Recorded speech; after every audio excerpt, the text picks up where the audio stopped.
Hi, my name is Shalon, and I'm here to help you find your next favorite book and your next favorite author. I am so excited that Skye Moon is joining me, and we get to dive into her author origin story and her catalog. If you're not familiar with Skye Moon, she is an indie author who specializes in unapologetically Black characters that feel like friends and family. By infusing humor, emotional depth, and healing in her storytelling, you will fall in love with her work and want to dive deeper into her catalog. Thank you so much for joining me today. You for having me. Yes, I'm so excited. And I would love to know what first sparked your love for storytelling and writing. Um, okay, so me and my cousin were teenagers. I feel like we were like maybe 13, Okay. 13, maybe 12. I can't remember. Mhm. But she was on the MSN message boards where people used to write like their little Mhm. fiction stories and things like that. So that's pretty much what set everything off. Is she got me onto those. I've always loved reading, but as far as writing went, that was the transition from just reading into writing. Okay. And was it like creating stories on the message boards, or because I know some authors dabbled in like fan fiction or things like that to start with? What Mhm. kind of writing was happening there? What it was fan fiction. And it was just a lot of fun. It was also like the camaraderie. I've met some of my lifelong friends on like those message boards. Like that's how our friendship started. So it was a fun time of just random stories, random whatever, just meeting people and having fun. That sounds fun. And then how did that transition into writing longer length stories and actually publishing? Um, so okay. So I don't know if you're familiar with Kaylin. Kaylin. Yes. Okay. Mhm. So Kaylin Mhm. and I also know each other in real life. We actually lived like in the same area. So we Okay. knew each other. And I started reading Casey Mills' catalog very, very heavily. And then I had already transitioned into like writing longer work by that time. But as far as publishing it went, um, Kaylin had signed to Casey, and we had conversed about it. We had talked about it or whatever. And I was like, oh, this is like actually a thing that Mhm.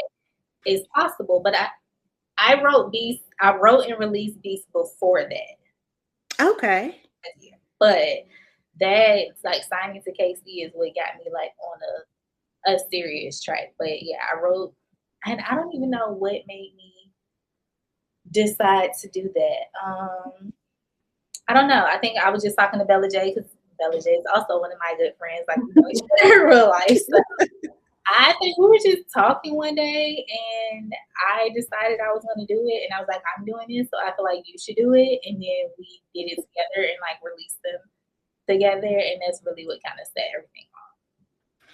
Yeah, definitely a positive influence then for the both of you to be publishing some amazing work.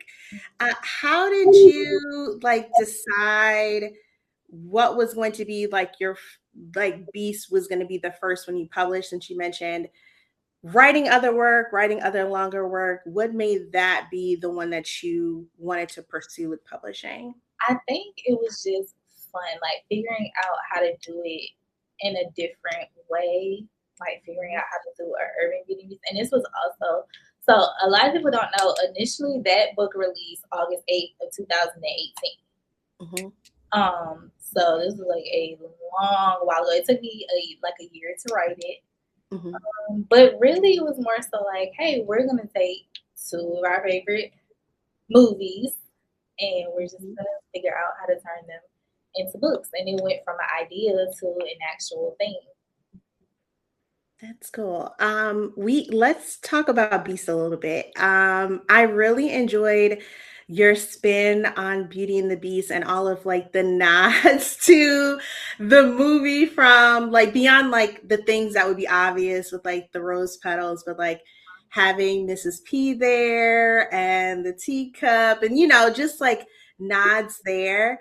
how did you decide what things you wanted to put your own spin and twist on versus things that you were like, that'll just stay in the that'll just stay in the original source material? How did you decide what you were going to include? Okay, let's talk about it because there's one thing that I left out of that book and it bothers my spirit to this Oh day. no. The thing was supposed to have a dog named Chip. He was supposed to have a brown. Oh. And I don't know how I forgot because, like I said, it took me like a couple of rewrites. It took like a year to write it, and it wasn't until after I published it that I was like, I forgot the dog.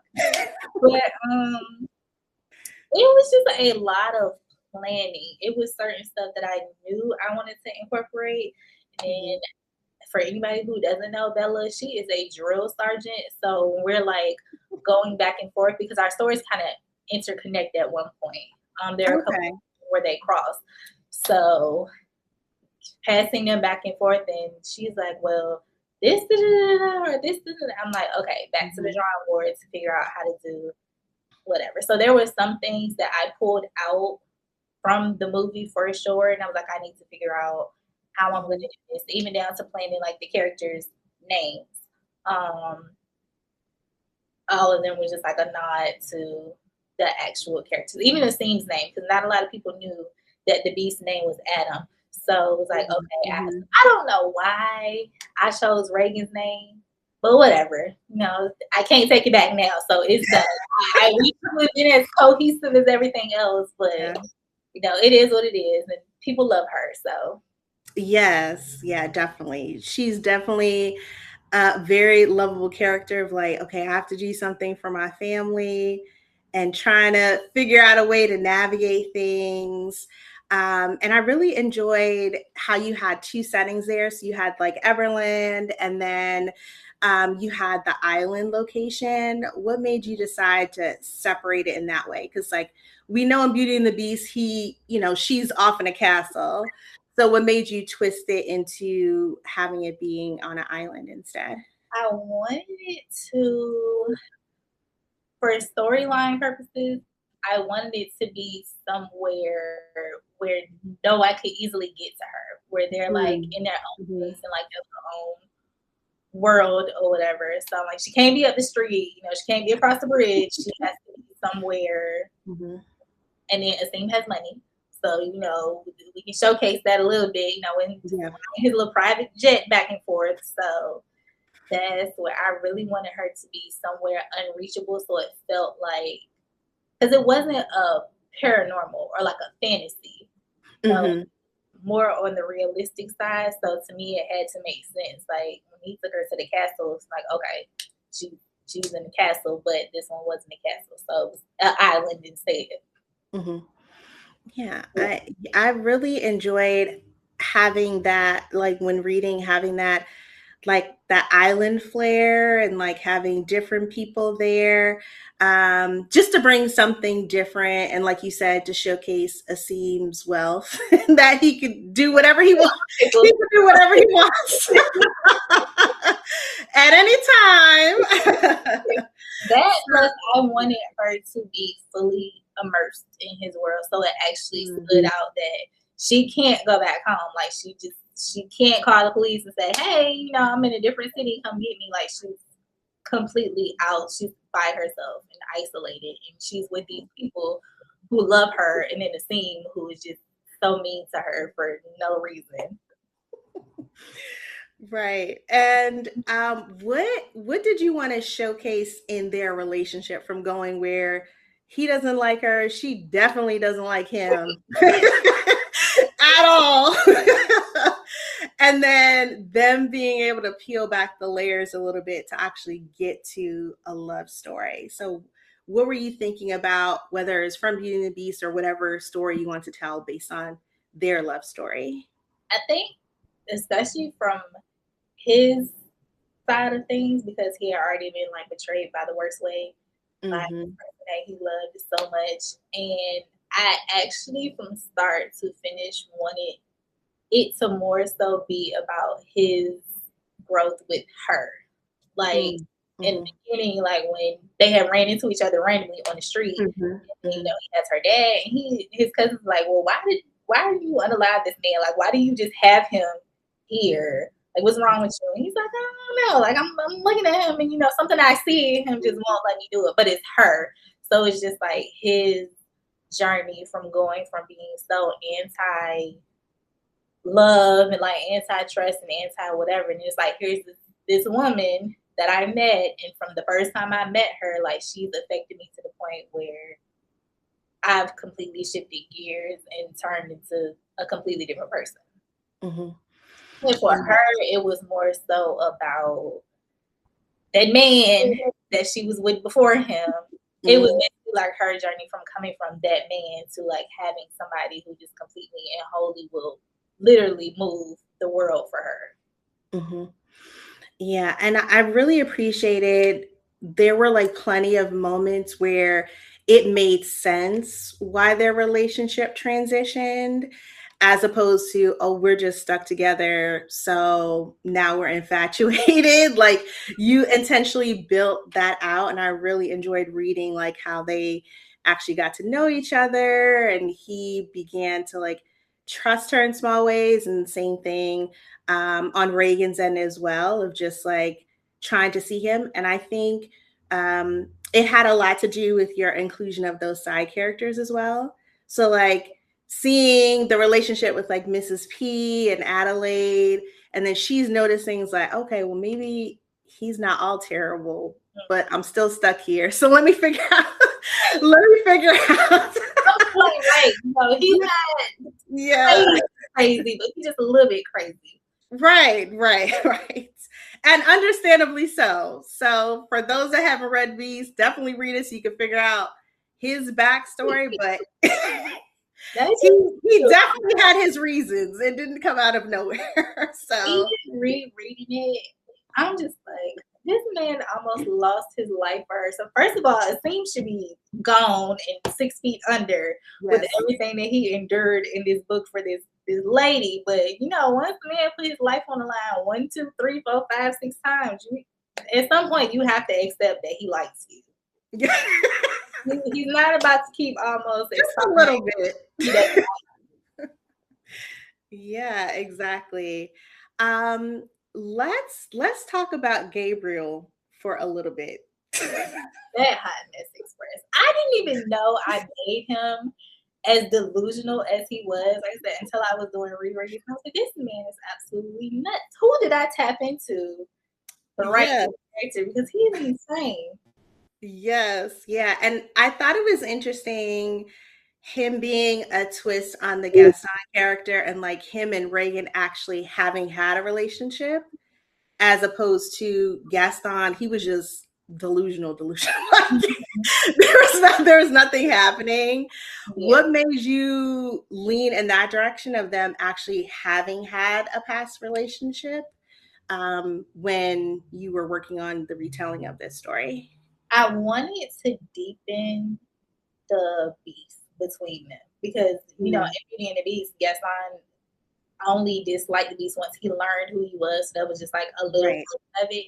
So again, I wanted their dislike and like rivalry to make a lot more sense, and I wanted to deepen it to the point where it's like, oh, I got your business and I got your girl. Man, what you gonna do?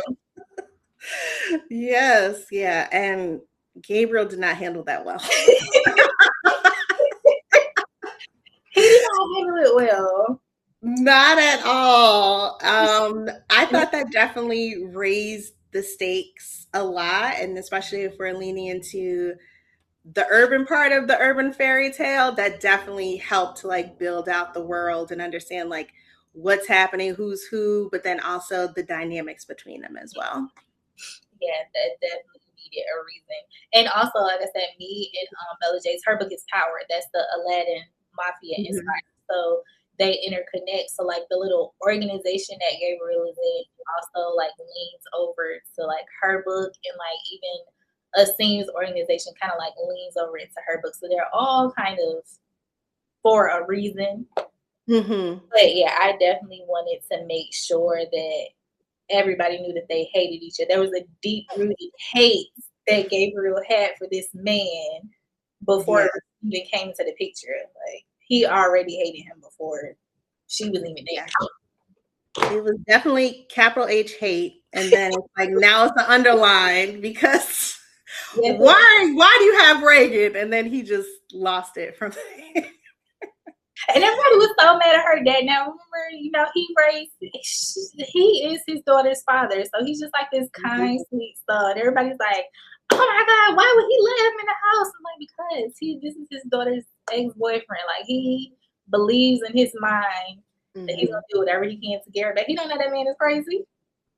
Right. And it's like, well, if the police aren't doing anything, I think you also have to take that into account. It's like, oh well, he may know someone or he might get help. Like you do something maybe you typically wouldn't do. And yeah, so I definitely don't fault her father. Her father. He's trying his daughter back from the crazy person, like the crazy man. Because I mean, not knowing the flip side of the story, and you just know that this man dated your daughter, which man are you gonna go? You're not gonna go with the one that kidnapped her. No. And kidnapped you. Well, yeah, exactly. That's not gonna happen. Like, no, I'm not picking that man's side. Yeah, definitely. What did you want to leave readers with after finishing Beast? Like, what did you want them to feel or experience after having read that story? I'm not gonna lie, I wanted to feel a drop. Like, oh my God, it's over. So Mhm. magical, and now it's over. And I think I did a little bit too well because everybody keeps asking me for like another fairy tale. I'm like, look, y'all. Look, okay, I had one in me. I don't know about another one, but I really did. I wanted it to linger. Mhm. When people Yeah. think about a Beauty and the Beast retelling, I always want that book to be like at least on the list. Mhm. Yeah, it definitely does linger after. It definitely makes you think about things. And yeah, I really, really enjoyed it. Now I have to check out Power because I didn't get a chance to read that one. So I definitely need to read that to see how things intersect between those two stories. Yeah, she did a really good job. Like mixing and mingling the Aladdin pieces and characters. She did amazing. Yeah, I'm excited. I love Aladdin, so I'm interested to see how that yes. How that story plays together. And then I know you and Bella J have collaborated on another, wasn't it another series as Yes, well? we do have a collab series. Yeah. Also, one of my favorite. That one is very underrated, and I need more people to read it because we did an amazing job with that character development. I don't care what anybody says. We did. Character development was A1 from where they started to where they finished. Okay. I have that on my list. After reading Beast and then the Love Struck series, which we'll talk about in a moment, I was like, now I need to read everything. Now I need to read everything. So I definitely will be reading that one too. And then one thing that I noticed, even though it's different stories, different characters, Mhm. it's just the way that you develop your characters, especially like the side characters. That might be why you get so many requests for each of them to have books. I wrote a book called Written in the Stars, and they were asking me about a book for the characters' parents. And I was like, no, the parents are not getting. I told y'all this in the beginning of the story. Do not ask me. They're not getting the book. They like each other. They flirt with each other. The end. Like they are not getting the book. But that is a thing. Somebody's always like, so and so and so get a book. Not no. Yeah, well I think it's partially on you because the characters are so fun. and and you like get a feel for them as they interact with other people and they feel so real, like it could be a friend or family member, so it's like, wait, I want to see what happens with them if we put a spotlight on them. And I really, really loved Kaz and Temmie's story and just their dynamic.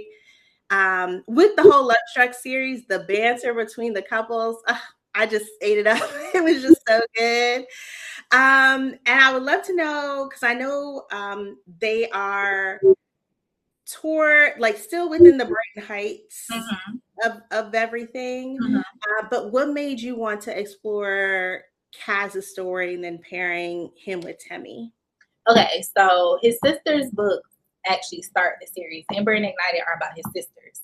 Mhm, Um, so I knew he was going to get a book, but mhm, I didn't know how I wanted to do it because he was this notorious playboy, right? Like him and Maisha were mhm. always on the same page. Like I ain't in love, you ain't in love. Like we just out here pimping and just let our middle sister, be in love. We support Yeah. her, we close down for her. But as for us, it's not gonna happen. So then after Maisha's book, I was like, okay, I have to figure out what I want to do with him and how Mhm, I want to do this. So that's why his book is not book 3. It's Brooke and the Seer. mhm, And he's mentioned in Soul Ties because he's dating the main female character. I'm mhm. dating very loosely because that man was a pill. Like once I reread it, I was like, oh my god, he's such a horrible person. He was doing anything and everything, yes. People get up in the club like, oh my god, he's a terrible human being. So I knew, I think I already had it in my head to put him and Artemis together, but I had to figure out how it was going to work. Like I had to figure out what her character represented, like how I wanted to represent her character, what I wanted like her backstory to be, Mhm, and whatever else. And then once I figured that out, I was like, okay, we can do this. Now the friend groups were an accident. They were not supposed to be as involved as they were. They were not supposed to be as funny as they were. Like I was like, oh my god, girl, how did you think of this? Like they were not supposed to be as prevalent as they were, admittedly, like not at all. mhm. But as I kept writing, it's like, okay, well, okay, this is where we're going with it. There was supposed to be no other books. There was not supposed to be a series. Nobody else was supposed to get a book. None of that was supposed to happen, but it did. So, but that's pretty much. It took me a minute to figure out how I wanted, what direction I wanted to go, because I really, that series is more about the men than the women. Mhm. Teeny has her things with her, whatever, like she has her story, but it's really about Casimir going from why is everybody falling in love? Y'all are tripping to him deciding that he's really not happy with his life no more. Like, why am I not happy? And then Mm, mhm. transitioning into being like, okay, I'm a boyfriend. It is what it is. Like, and that's that. So Yeah. that's was focused more on the men actually than the women. Yeah, I did notice that because you get a lot of scenes between the men together, and then they're bickering back and forth and, like, trying to figure things out because they do have that theme in common of being on the Playboy side of things. The Playboy side of things. Who calls them the four horsemen of the apocalypse? But that's pretty much what they Just going around town wrecking havoc on are. everyone's hearts, like, until they get caught up with their matches. Yes. So my Um, goal with that yeah. series was each one of them has their downfall per se. It's not like they each have their rock bottom and they're like, oh, okay. Well, never thought this was gonna happen, but here we are. Mhm. Yeah. Can you talk a little bit about how you wanted to, like, plan Casimir and Timi's, like, their slow burn romance, because then they have that connection on New Year's Eve, and then it's like, okay, we're gonna end up being friends, like, after what happens to Cass, and then they're both they're both denying they like each other. That's also a theme in the friend group, just denying emotions, even But though it's to be obvious. fair, Nixie never denied how he felt about Dylan. She just hates him. That's true, yeah. It's always been like, girl, what are we gonna do? Like, why are you acting? She's like, I hate you, and I don't want you. That is true. She was very clear about her feelings. But what made you think of, like, having them be friends first, as opposed to just, like, jumping into more of a romantic situationship? Because to me, him coming from where he came from with the mindset that he had, insta love didn't make sense for him. Mhm. It would not have made sense in any way, shape, or form for him to just meet somebody and immediately fall for her. It had to be a struggle. It's gonna be a struggle for all of them because, like, I don't feel like anybody goes. Well, they might, but going straight from Playboy to you meet a girl in the club and you all about her, to me, that does not fit any of the boys. Any, Mhm. Mhm. especially not Casimir. So it was like, okay, I have to one give him a character who he has no choice but to take things slow with, which was her, of course, giving her Mhm. backstory, her background. Mhm. Like he literally had no choice. Like it was never gonna be like a wham bam, thank you, ma'am. Okay, I'm in love. He's like, no, I met this girl. I don't know if I like her, but she keep popping up. But I want to be Mhm. around her and I want to do stuff for her, but I don't know if I like her. And I just didn't think that them falling in love in 50 pages made any sense whatsoever. Mhm. And she had to learn how to trust who she was with too. So Mhm. for their storyline, slow burn was I feel a slow burn was the only thing I feel like would have worked for them. Because coming from her past relationship and like the borderline abusive man that she was with, Mhm. and him and everything that he was dealing with and going through, they needed a second to like feel each other out and decide that they were actually gonna be together. Mhm.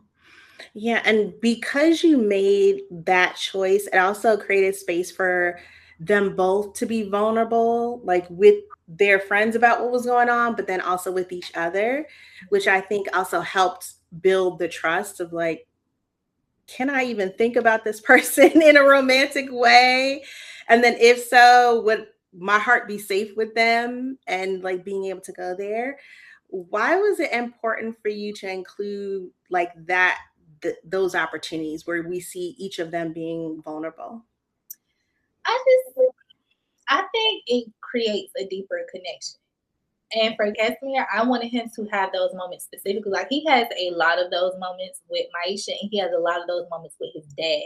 Mhm. And I feel like it gives like a deeper insight to how close their family is. And then it also gives insight into like how deep their friendships are. Mhm. So I just feel like those things that I try to achieve in a book where you feel like you can fit in a friend group or you can see a friend group with this is because you see the dynamics of the friend group. Like you see their conversations, you read their conversations, you get a feel for where each one of them is coming from. So it makes them even more relatable. Mhm.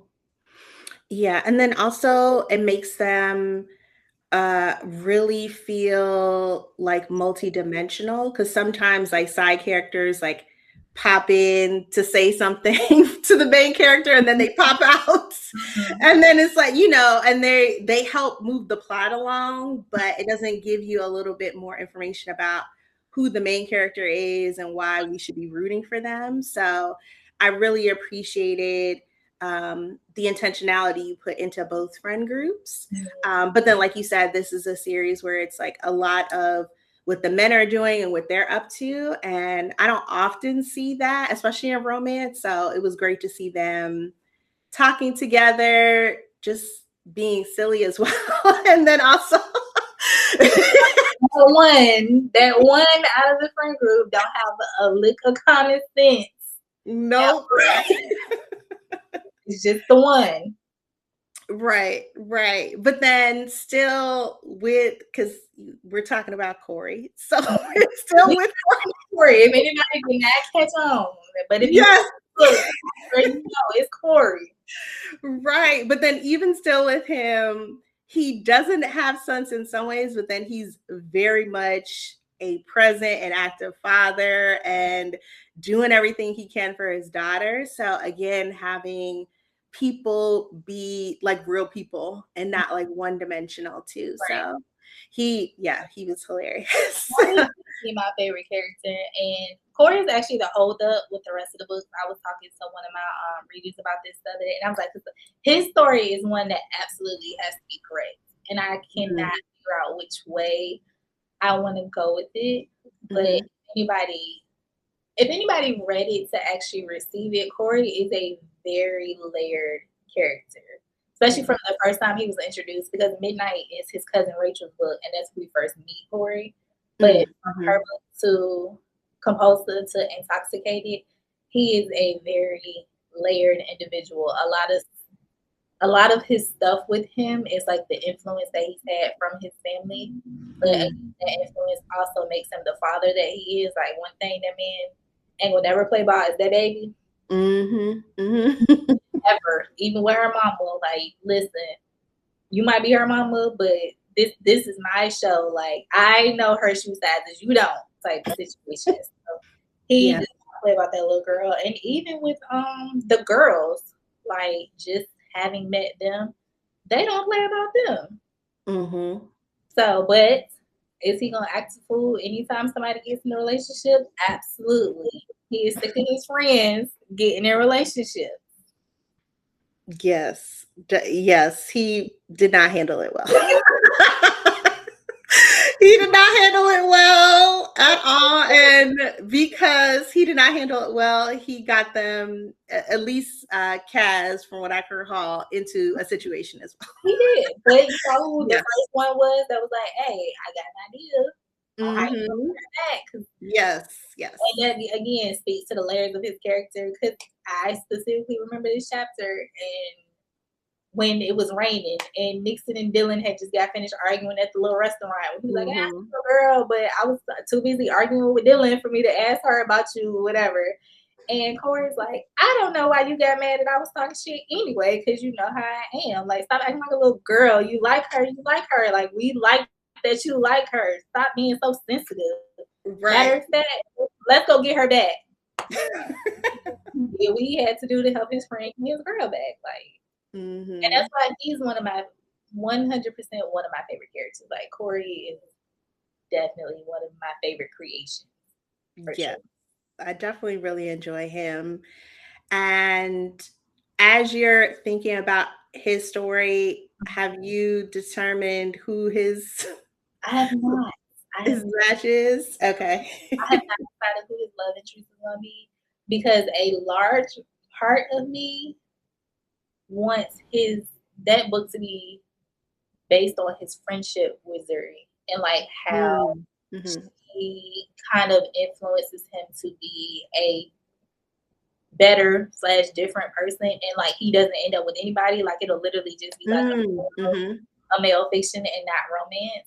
Yeah. Because the more I lean into it, the more I feel like Corey's nowhere near in the space to have like a romantic relationship. But he's also in a space of growth, which is a story in its own. So unless I can figure out how to incorporate his growth with being in a relationship, right now he's not going to be in a relationship. Gotcha. That would be interesting to read. I don't think I've read a book like that. And now, especially at least knowing where we leave him in Intoxicated, that would be really, really interesting to read and see his growth and what that could look like without it being like tied to a relationship. Yeah, and the more I think about it, the more I feel like he don't know if he want to be with his baby mom.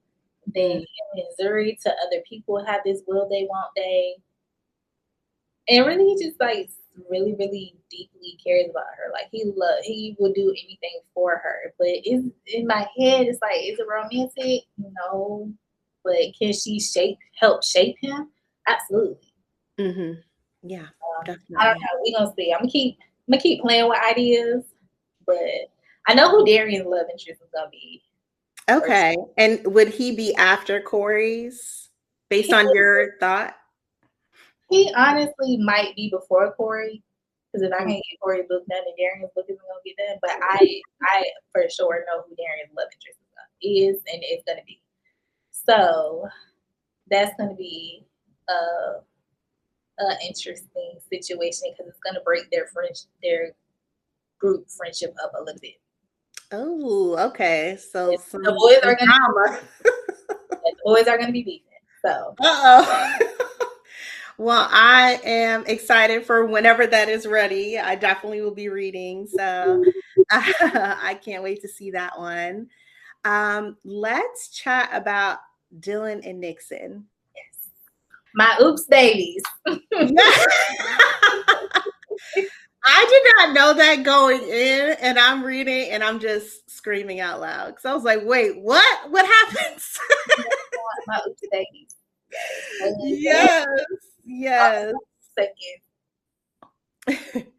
What I would love to know, what was your thought process in crafting their romance compared to Teeny and Kaz? Because obviously they have a different dynamic because Dylan is sure she hates him. Hates his stinking guts. Yes. Right. So, what was your thought with like, because they showed up a lot in the background of Compulsive, and what was your thought process and like how you could get them to transition to a loving relationship? I didn't see them transitioning into a loving relationship unless there was like something drastic that happened, which is why they got to Mhm. because Dylan would have never paid that man any mind. He could have spoke until he was blue in the face until they were 90, and she would have never given him the time of day. So Mhm. she had to be forced, which is where the baby came Yeah. from. But for them, it was more so again because it's about the boys. It was to show Nixon he can't get everything that he wants. Like you Mm. think she's a fly by night, like you could just or whatever, yo Mhm. wings or whatever, and she's not having it at Mhm. all in any way, shape, or form. So yeah, him questioning himself, like, am I tripping? Like I can't pull her, like I can't pull her. So that was more of Nixon's like little internal crumble, like I'm trying to beg Shorty and she's really not paying me any mind, which deepened when she told me she was pregnant and he was like, oh, okay. Well, she was like, I said I was pregnant. I ain't say I was having a baby. Mhm. Mhm. Uh, like, you still don't want to deal with me? Like, I got you pregnant. You still don't Right. want to? Like, what is going Right. on? Right. Yeah, he was, but I appreciated that there was like definite moments where he continued to reiterate that it was still her choice as opposed to like trying to force it. Like he shared his opinion about what he would have liked and how it could change their relationship, but he still was like, it's still up to you. So I love that he gave her space to make a decision. And that was the mental health side of Nixon. Because again, the boys Mhm. are very layered. So as arrogant as he is, he's also like, I know the flip side of it and like what this could bring, like what you would have to go through, whatever. So this literally is your choice. Am I gonna be happy Mhm. about it? Absolutely not. But I still know the flip side of it. Mhm. And Mhm. like where it can take you, mentally, like women suffer from postpartum depression and things of that nature, even how their hormones change when they're pregnant. So regardless of what he wanted and of him wanting to be with her, that side of him would have never let him try and force the issue or force her hand. Mhm.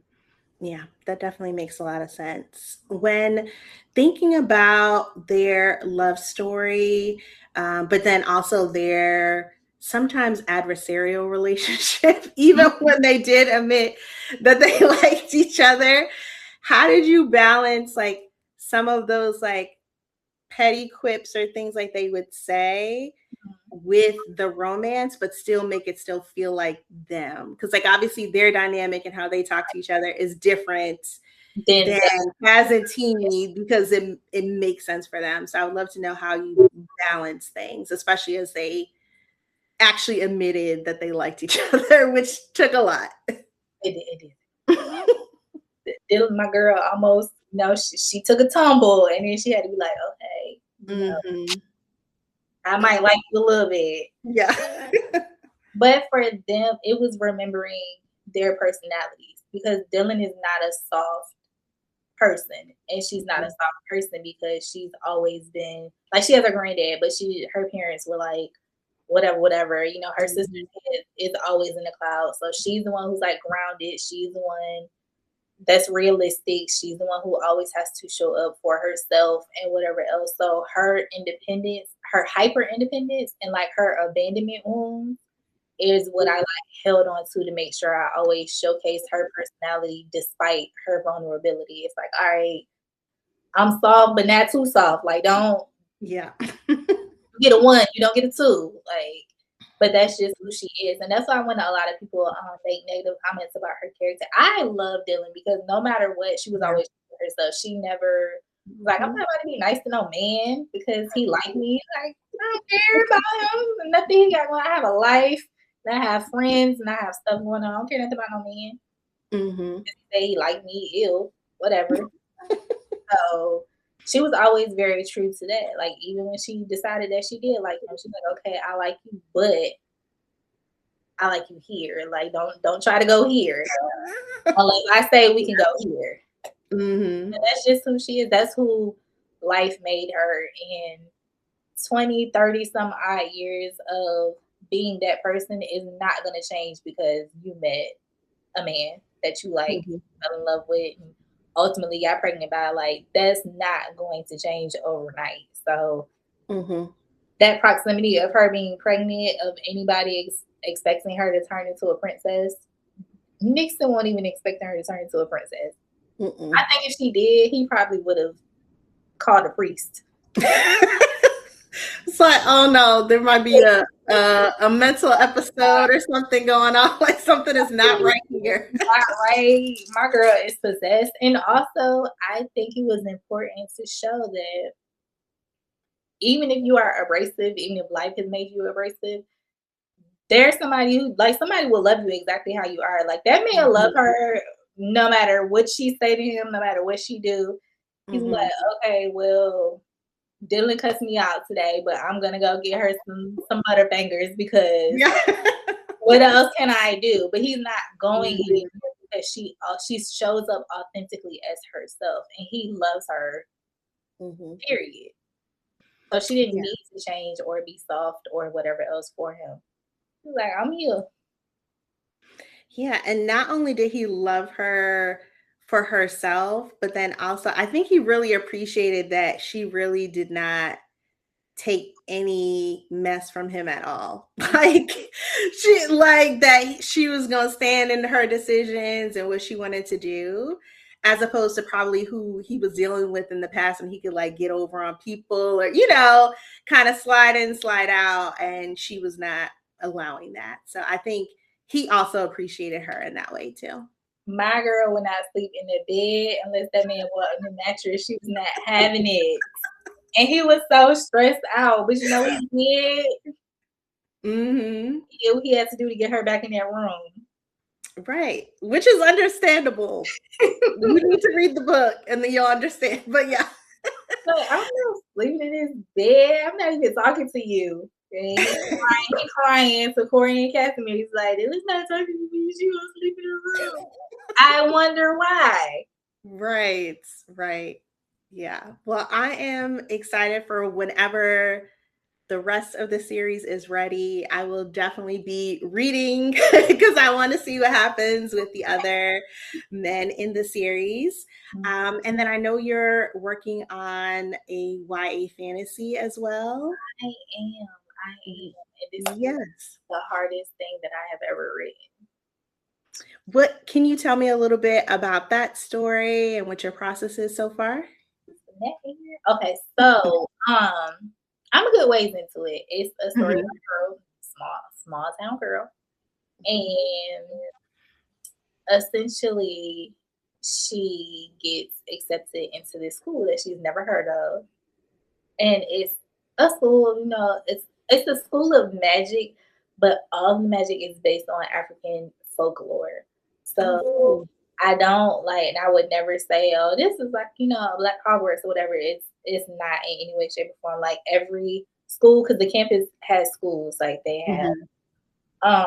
they have like their sciences building and then like their herbal building, but their herbal building focuses on like midwifery, like using their magic for midwifery or like healing, Mhm. things of that Mhm. nature. So it's really cool. Like I really, really love the concept. And when she gets to the school, she gets invited to this secret society.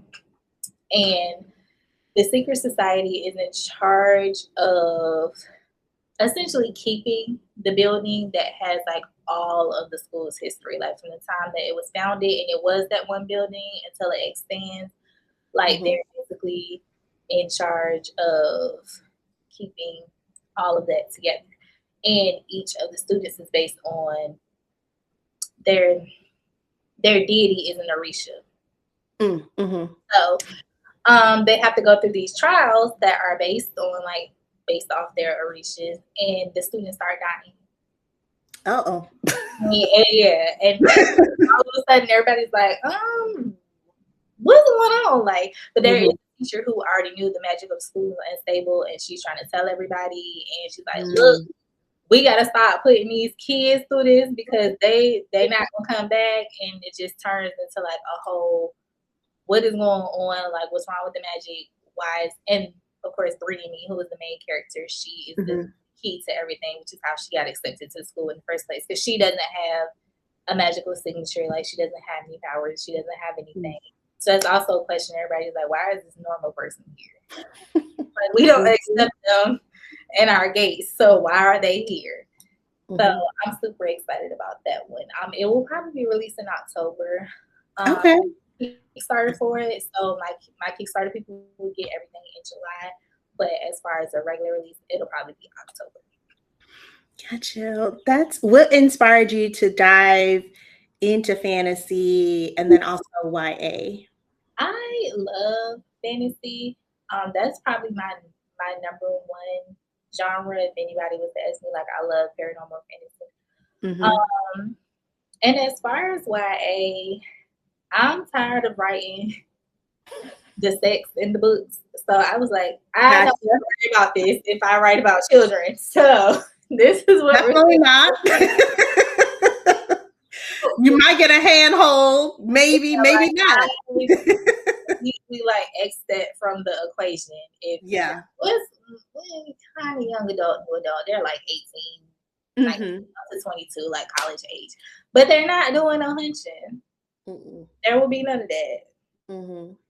So that's where my age range came from. But yeah, I'm super excited about that. I'm excited. I love fantasy too. I love YA, so I can't wait to read that one when it's ready. I love a magical school. You have all the things, all the combination of things. So can't wait to read that one when it's ready. Are there any other genres or like subgenres or tropes that you would love to create a story for and you just haven't yet? I can't think of one off the top of my head. I think fantasy was probably like mine, and I think if I try and step outside the romance lane, it'll probably be like a thriller, like a Okay. noir thriller type of situation. That What would do they be call them? I can't even think of the. It's right. It's sitting on my brain too, but yeah, those like if you think I don't want to say murder mystery. mhm. I think of this genre.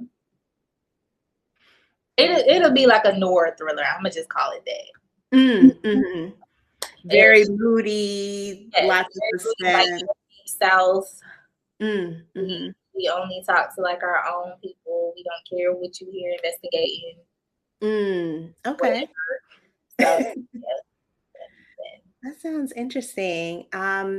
As you are just thinking about like how you're creating stories, and I'm sure you come up with ideas all the time, and whether you actually fully write out the story or just write the idea down, how do you decide like which stories like you feel are worth telling and you want to like actually pursue? I have so many stories that are partially written. And when I say partially written, I mean like 40,000 words, 50,000 words. Like, Mhm.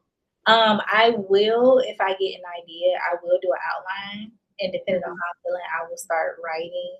But if I get stuck, I will stop and then I will Google it. That's my problem. Man. Like, I have so many things that I could probably finish right now and have enough releases for the next 2 years.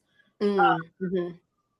But yeah, normally when I get an idea, I write down the most important parts that I Mm. want to convey, and then if I go back to it, then it's like, okay, this is where I started from, and this is what I need to finish.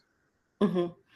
And do you always do like an outline and a plan, or does it depend on the idea or the storyline? It when I say outline, I mean what I want to happen. Like this character Mm. goes here and does this, and in the end. Mhm. That's cool. Gotcha. So whatever my like, if I have, I don't know, like I want a girl to be the pilot, and they move down south and live happily ever after. That's what I will write down, and then like Mm, to it is when I'm like, okay, I want to work on this now. Like I flesh it out. That's when I start getting into super deep dives. But mhm. initially, I would just jot down A, B, and C, and I'm like, okay, if I ever get back to this, I'll get back to it. But Gotcha. Gotcha. As you're thinking about just like your work overall, if you overheard a reader raving about your work, telling someone like you have to dive into Skye Moon's catalog, what three words would you want to hear? 5-star read. Yeah. Maybe 5-star read, or couldn't put down, Hmm. touch my heart, something like that. Like Hmm. long as they, as long as I made somebody feel connected to whatever it is that I wrote, then I'm happy. Hmm. Gotcha.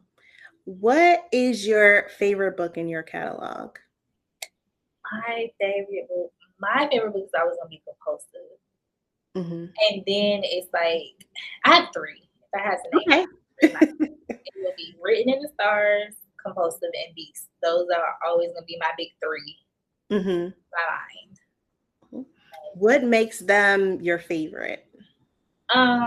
So Written in the Stars, Asher and Kira are also a couple that took a little bit to get together. Like they have a little novella, or they have a little tete-a-tete, and then they go their separate ways because Asher's a football player. So he lives in Bright Heights, Mhm. Kira lives in a small town. So they only cross paths again once Asher gets in a little bit of trouble. Mhm. And like their story starts building from there. And Kira's a single mom. And Asher's like, I don't care, your son is my son, whatever. But Mhm. he also knew that he wanted her from the beginning. So everything that Asher did with her was very intentional. Um, Mm. and I think his intentionality and the way she leaned into it is what makes them just very beautiful to Mhm. me. Mhm. With Mhm. Casimir and Timmy, their slow burn is just always going to be, writing them was a top tier experience. I haven't written a book since then that has made me feel how they made me feel. Like I can read Mhm. Mhm. them over and over and over and over and over again. Like that was one I really, really enjoyed writing. Like I love them down. Like Mhm. really do. And then Beast, being my first baby, I think the time and intentionality I put in that book of pulling all the pieces from the movie to the book and like crafting those characters is always what's gonna make that a top tier one for me. Like I did a really Mhm. great job with that. If I do Yes. say so myself. You did. But I think the way that I paralleled them was done really, really well. That's great. What book do you that's in your catalog that you think doesn't get as much love as it should? I don't think Just Lucky in Love gets enough love as it should. Mhm. Jamie and Nix are a very, it's another semi slow burn, but Mhm. he gets dumped on Valentine's Day. He proposes to his girlfriend on Valentine's Day. She says no.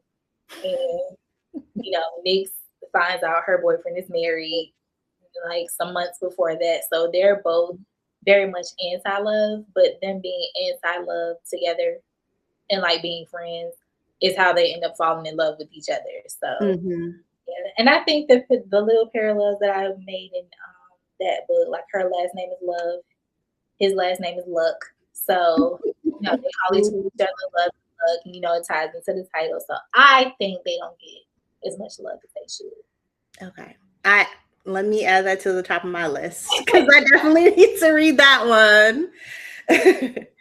And then you'll be at Black Women's Book Festival this year. So excited. How are preparations going? Is there something you're most excited about with being able to be there this year? I am nervous more so than anything, because I am not an event person overall, like, in Mm. general, like, festivals, Mhm. anything, like, huge crowds and whatnot. I'm very anti-outside. So, I am nervous, but I'm also excited, I'm more so excited to see my author friends because I haven't seen Aubrey in a long time. I Mhm. haven't seen her since we did 11 Books in California. Um, for who everybody should know by now, but if you don't know, like me and Aubrey are best friends. We actually met on a messaging board app like Okay. years ago, and we've been best friends ever since. So um, I'm super excited to see her and a couple of other my other friends. I'm really excited to actually meet some of my readers that I talk to regularly, but obviously I don't see them often. So I'm Mhm. excited about that. I'm actually on a panel at Black Romance Book Fest, so I'm excited to see what that experience will be like Mhm. and having to talk in front of people because Yeah. that is one of my things. Like speaking in the public is not one of my things, but I'm excited. I can't wait to see how it turns out. So I'm excited for the overall experience. Mhm. Yeah, I think it'll be a great experience. I'm excited to meet you. So hopefully with all the people, Mhm. we'll be able to cross paths at some point. I was looking at the Yeah. map and I was like, "Oh, good lord, how are we gonna navigate this?" And I'm right by the door, which Yeah. is funny because when I was at Southern Hearts last year, I was Mhm. literally the door is right here, and I'm right here. I'm like, "Oh my Mm. god, why y'all keep putting me at the door?" Yes, but no, I think it'll be really great. If it's anything like last year, just the energy was amazing. Even though it was like a lot of people, it was just such great energy. Everyone was just full of joy and just really excited to be there. So if it's anything like last year, it'll definitely be great this year I'm too. definitely excited. I can't wait to see how it's Yeah. So what would be the best way for us readers to support you? to support me. Reading, liking, sharing. Like, even if you don't want to read, like liking or sharing, like word of mouth. If you did like something, tell a friend, tell a friend. That you Mhm. like that book. But any form of support, honestly, is welcome for me. Like, even if it's just a fly by night, hey, I know a girl that writes books. Mhm. That is very welcome for me. But yeah, I accept all forms of support. Add me as a friend on social media, whatever. Got you. And then where can folks find you if they want to connect with you on social media? So all of my handles are the same. Even my website is all XO Skye Moon. That's Mhm. Threads, Instagram, my website, Twitter. Yeah, I think I still have my Twitter page. Facebook. I have my Facebook group. Mhm.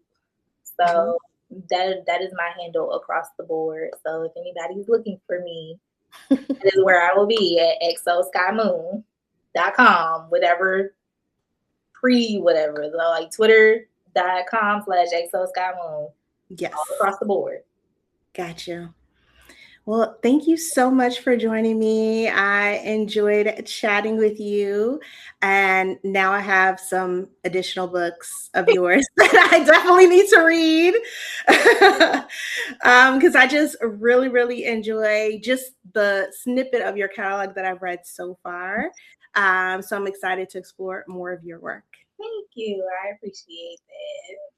You're welcome. I hope you have a Glad good for evening. having me because Oh, this is one yes. of my list. I did like 100 ways to get rejected as an author, and one of the things Uh, was, like a sign up to be on like a podcast or something like that. So this could have gone either way, but thank you for having me on the list.